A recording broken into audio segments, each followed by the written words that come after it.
ओम शांति। 14 दिसंबर 2022 बाबा के आज के महावाक्य हैं। बाबा समझाते, मीठे बच्चे, तुम्हें ज्ञान का तीसरा नेत्र मिला है। तुम त्रिकालदर्शी बने हो, लेकिन ये अलंकार अभी तुम्हें नहीं दे सकते, क्योंकि तुम पुरुषार्थी हो। ज्ञान का तीसरा नेत्र मिला है, त्रिकालदर्शी बने हैं, लेकिन अलंकार ब्राह्मणों को नहीं मिल सकते, क्योंकि कभी चढ़ती कला कभी उतरती कला। अभी हम सब पुरुषार्थी हैं। प्रश्न है, गृहस्थ में रहते कर्म अवश्य करना है, लेकिन किस एक बात की संभाल ज़रूर रखनी है। बाबा समझाते, कर्म करते व्यवहार में आते अन्न की बहुत परहेज रखनी है। पतितों के हाथ का नहीं खाना है, अपने को बचाते रहना है। कर्म सन्यासी नहीं बनना है, लेकिन परहेज ज़रूरी रखनी है। तुम कर्म योगी हो, कर्म करते बाप की याद में रहो तो विकर्म विनाश होंगे। तो बाबा अन्न की परहेज पर अटेंशन खिंचवा रहे हैं कि भले रहना तो गृहस्थ में है, लेकिन अपने आप को बचाते रहना है, तभी योग पावरफुल लग सकेगा। नहीं तो विकारियों के हाथ का खाते रहेंगे तो कभी भी अवस्था पावरफुल नहीं बन सकती है, क्योंकि कहाँ ही जाता है जैसा अन्न वैसा मन। ओम शांति। बाप बच्चों को बैठ समझाते हैं।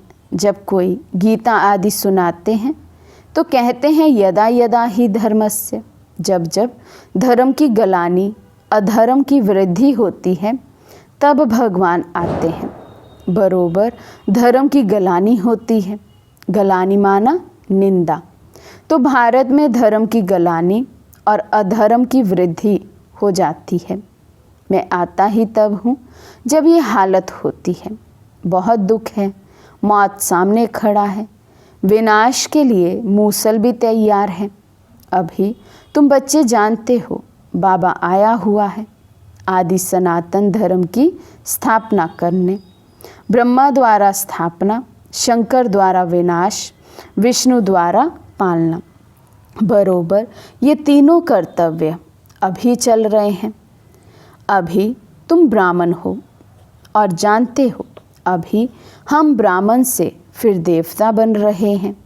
अभी शिव बाबा के पोतरे हैं। शिव बाबा का एक बच्चा, एक से फिर तुम कितने बच्चे बन जाते हो। तो शिव बाबा का एक बच्चा ब्रह्मा बाबा, और ब्रह्मा द्वारा हम कितने बच्चों को बाबा फिर एडॉप्ट करते हैं। पतितों को पावन बनाने की सेवा तुम कर रहे हो। ये है बेहद का यज्ञ। यज्ञ में सारी पुरानी दुनिया स्वाहा हुई थी। इस यज्ञ के बाद फिर कोई यज्ञ होगा ही नहीं।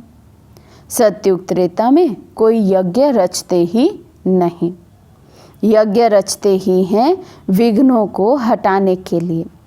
ये तो बहुत भारी विघ्न है, तो इसके लिए बड़ा यज्ञ चाहिए। ये है बेहद का यज्ञ। इसमें पुरानी दुनिया की सामग्री जो भी है सब स्वाहा होनी है। रुद्र अथवा शिव बाबा एक ही है। जैसे शिव का रूप है, वैसे रुद्र का भी रूप है। श्री कृष्ण तो साकारी है। इसका सच्चा सच्चा नाम ही है शिव ज्ञान यज्ञ।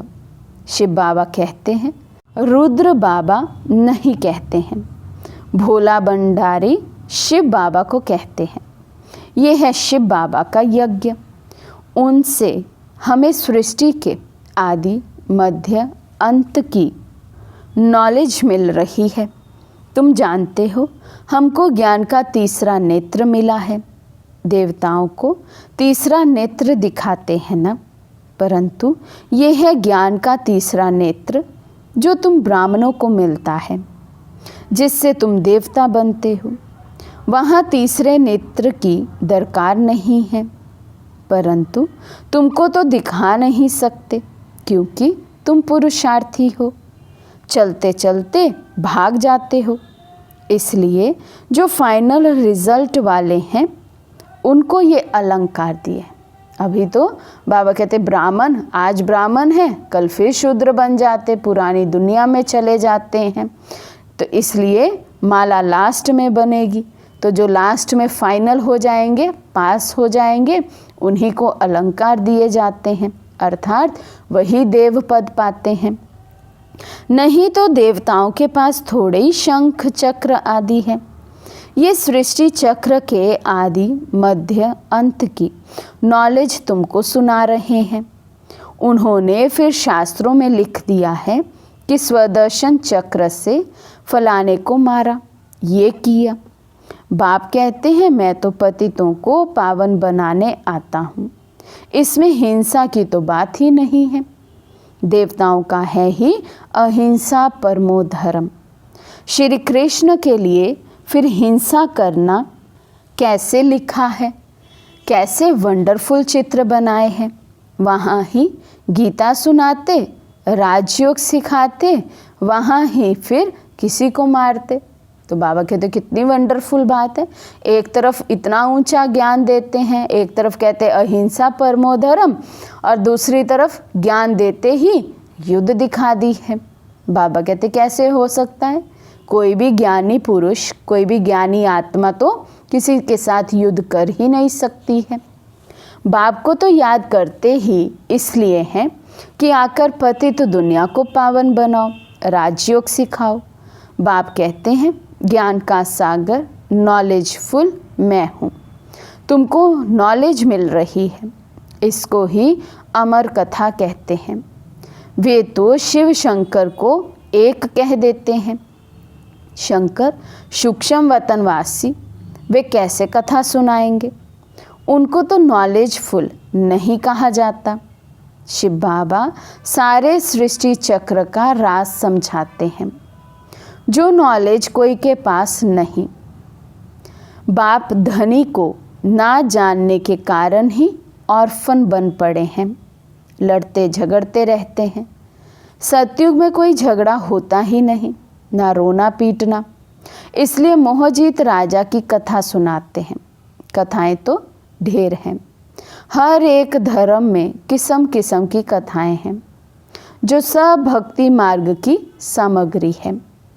भक्ति करते हैं भगवान से मिलने लिए, आधा कल्प भक्ति करते आए हैं, भगवान तो किसी को मिला ही नहीं। अब बाप ने तुम बच्चों को परिचय दिया है, तुम्हें फिर औरों को देना है। सन शोज फादर, तो बाप का परिचय दे, सबको नॉलेज बताते रहते हो। तुम हर एक बच्चे की बुद्धि में है कि शिव बाबा हमारा रूहानी बाप है।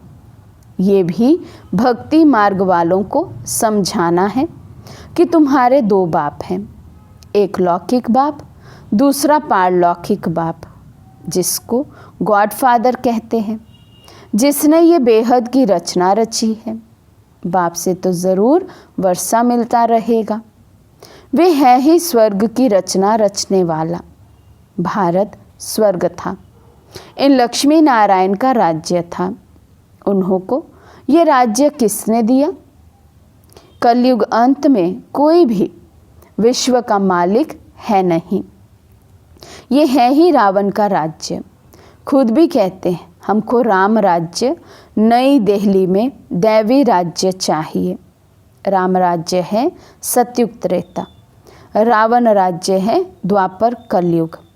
द्वापर से ही भक्ति मार्ग शुरू होता है, विकार भी शुरू होते हैं, जिसकी निशानियाँ भी हैं। जगन्नाथपुरी के मंदिर में बाहर देवताओं के गंदे चित्र बनाए हैं। ताज तख्त आदि वही है, सिर्फ चित्र विकारी दिखाते हैं। जब देवताएं वाम मार्ग में जाते हैं तो फिर धरती की उथल पाथल भी होती है। सोने हीरे के महल सब नीचे चले जाते हैं। पूजा के लिए कितना भारी मंदिर बनाया है भक्ति मार्ग में। आपे ही पूज्य, आपे ही पुजारी। बाप समझाते हैं मैं तो पुजारी नहीं बनता हूँ। बाबा तो जन्म मरण में आते नहीं, बाबा की कभी उतरती कला होती नहीं। बाबा तो एवर पूज्य है। अगर मैं बनूं तो मुझे फिर पूज्य कौन बनाएगा। बाबा भी पतित हो जाएं, पुजारी बन जाएं, तो बाबा कहते फिर मुझे पूज्य कौन बनाएगा। मैं ना पतित बनता हूँ ना बनाता हूँ। पतित तुमको रावण बनाता है, जिसको जलाते आते हैं। इस समय पाप आत्माओं की दुनिया है, गाते भी हैं पतित पावन आओ। फिर कह देते पतित पावन सीताराम। झट त्रेता वाले राम की याद आ जाती है। अब वे तो पतित पावन नहीं हैं। बाप ये सब बातें समझाते हैं।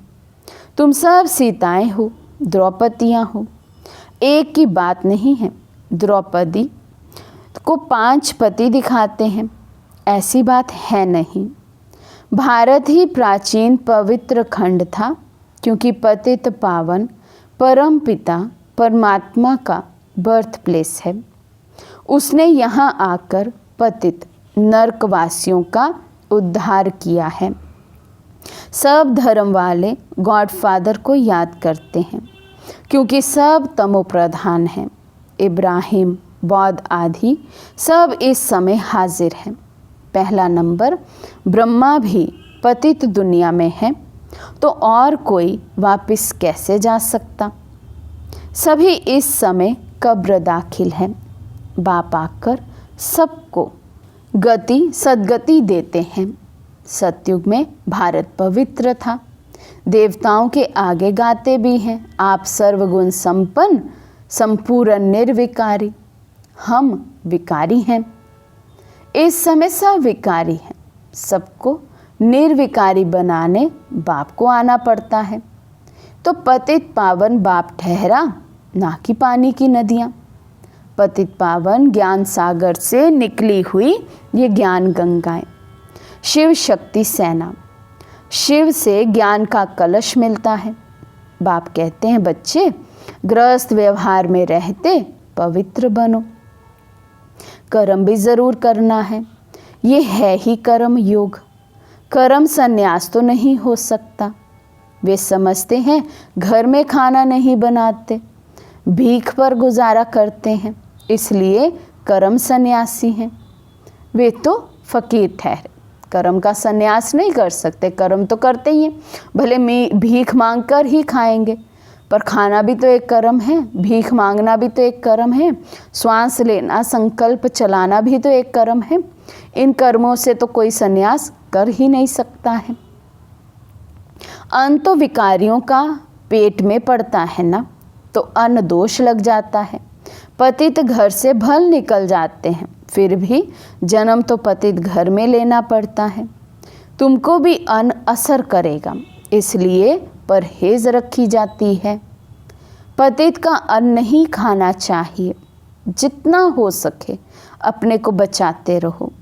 कोई का बहुत झगड़ा भी हो जाता है।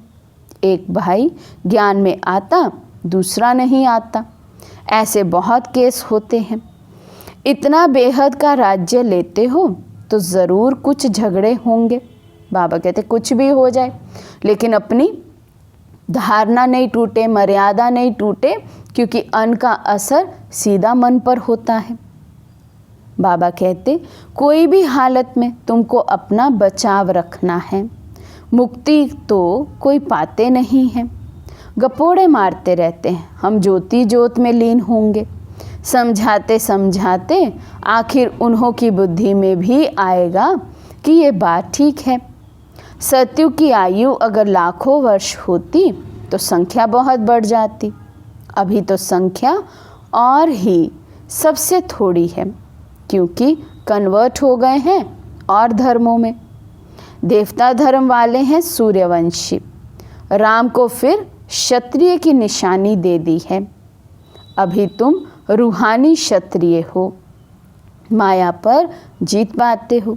इसमें समझने की बड़ी बुद्धि चाहिए। ज्ञान बाबा कहते इतना सिंपल भी नहीं है। ज्ञान को समझना, उसके लिए बहुत तीक्ष्ण बुद्धि चाहिए। गहराई में जाना पड़ता है ज्ञान के, तब ज्ञान की कोई पॉइंट समझ में आती है। योग भी बड़ा सहज है। आत्माओं का योग लगता है परम पिता परमात्मा के साथ। योग आश्रम तो बहुत हैं, परंतु वे सब हठ योग कराते हैं। ये थोड़ी कहते हैं परमपिता परमात्मा के साथ योग लगाओ। तुम बच्चे जानते हो बाबा हमको दलाल के रूप में मिले हैं। कहते हैं मामेकम याद करो तो खाद निकल जाएगी। याद करते करते तुम मुक्ति धाम में चले जाएंगे। बाप बैठ समझाते हैं, बच्चे दुनिया का हाल देखो क्या हो गया है। बाबा कितना टेंशन खिंचवाते हैं, बच्चे दुनिया का हाल देखो अभी कितना हो गया है। तुम पहले क्या थे, अभी क्या बन गए हो। तुम जो विश्व के मालिक थे अब बैगर बन पड़े हो।